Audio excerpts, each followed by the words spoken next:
remember watching Columbine, and I'm watching the SWAT team cower behind a fire engine as it's slowly moving, and they're using it as cover before they enter the building. And I'm yelling at the TV at the top of my lungs, "Get in there! Get in there! Fucking get in there!" Now, of course, they can't hear me, and even if they could, they're not going to listen to me.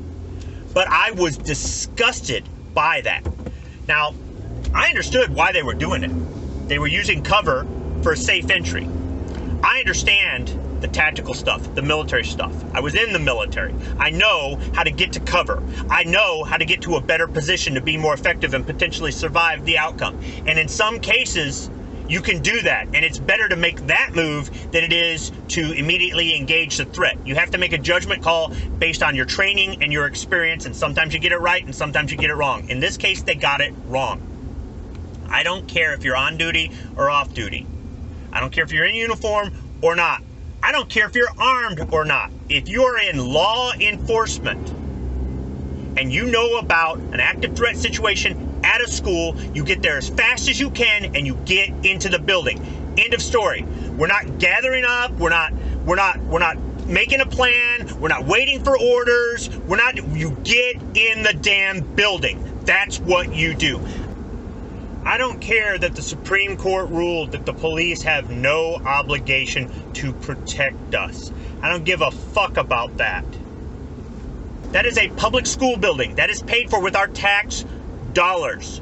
And there are state laws that require children to attend school. You can say, or your kid could go to a private school, or you could homeschool your kid. But we're getting taxed, all of us, to pay for this that is required by law, whether we have kids or not, whether our kids attend that school or not. So if you're going to tax us, no taxation without representation, then law enforcement damn well better fucking represent. I could understand a private school having private security and law enforcement saying it's not our obligation. I could understand them not coming into your home when you homeschool your kid because that's a private residence and it's not their obligation. But this is a public school. It is a government entity. The police, law enforcement is a government entity. So as far as I'm concerned, fuck the Supreme Court. They are our first line of defense. They are our security until the laws change where we can exercise our Second Amendment rights inside of a public school building, which will be the most effective way to deter and mitigate these sorts of acts of violence, because people will always go after the soft targets, and if you try to take away their guns, they will use other things. Believe it or not, other things have been used in active threat situations in schools throughout the history of America. Look it up. You'd be surprised. Look at what happened in Bath, Michigan. Think back in the 40s. You'd be surprised. It's not always a gun. But here's the thing. The police, law enforcement of any kind, at any level, as far as I'm concerned, if you aren't willing to accept that you could die trying to stop a mass murder at a public school, then take off the shield, turn in the gun, and walk away. Walk away right now. Because if you're going to cower outside, or you're going to try to use an excuse, my boss told me not to get in there, and you didn't defy an unlawful order, because it is an unlawful order, then you don't deserve to wear that. You don't deserve the respect that people are supposed to give you because you're law enforcement, and you don't deserve the benefits you get after serving in law enforcement. More or less, you're a coward. And we don't need cowards in law enforcement. And I understand the prospect of running into a school where the assailant could be more heavily armed than you is a scary prospect.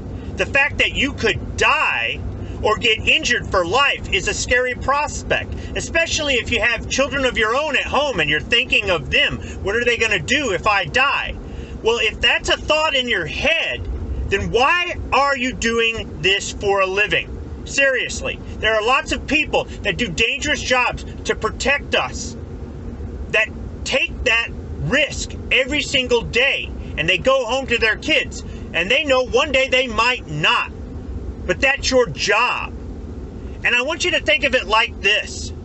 Every round they fire at you, is around, they're not firing into a defenseless child or an unarmed faculty member. Yeah, you might say, well, basically you're calling me cannon fodder. Yes, I am. Because if you're not the one who gets them to surrender, or you're not the one who takes them out, at least they're shooting at you, and they're not shooting at fifth graders.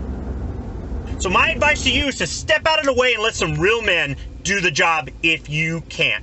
When I was in the military, I accepted the fact that I had a target on my back, whether I was at home or overseas, whether I was in uniform or I was in civilian clothes. When I was on liberty in Europe, wearing civilian clothes, I knew that I could get snatched up by terrorists. It's happened before. Or I could be at a place where Americans frequent, and that's what they blow up. Terrorists have done that before. Terrorists have attacked service people overseas when they're most vulnerable, and I accepted that. I also accepted the fact that when I did have the uniform on, I could die in something as simple as a training exercise. It happens to military people all the time. They don't always die in combat. Or I could die in a friendly fire incident, which is a shitty way to die sometimes, but it was there. And I accepted that when I took my oath. And I understand you're law enforcement. You go home every night. You don't deploy overseas and all this other shit. But you guys operate like the military. There's a lot of veterans in law enforcement. You should fucking know better. If you're going to walk around with the badge and the gun and the authority, then you damn well better be willing to take the risk. And if you can't, then walk away. One last thing. I'm going to play a recruiting video from years ago. It's a recruitment video for the branch of service I was in. And these guys are running into chaos and danger and the unknown. And they're going full bore right in there.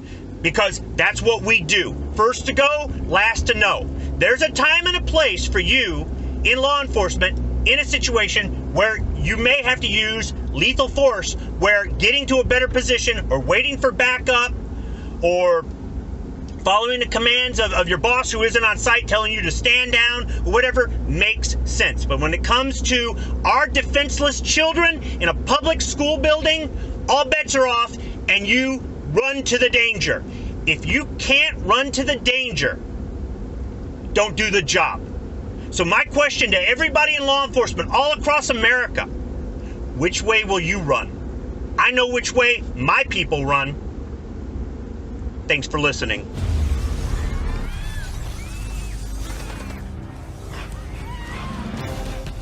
There are a few who move toward the sounds of chaos, ready to respond at a moment's notice.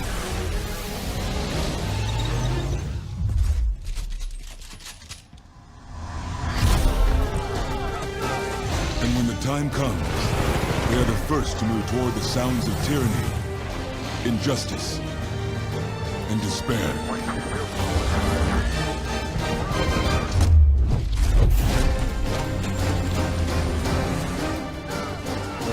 They are forged in the crucible of training. They are the few, the proud, the Marines.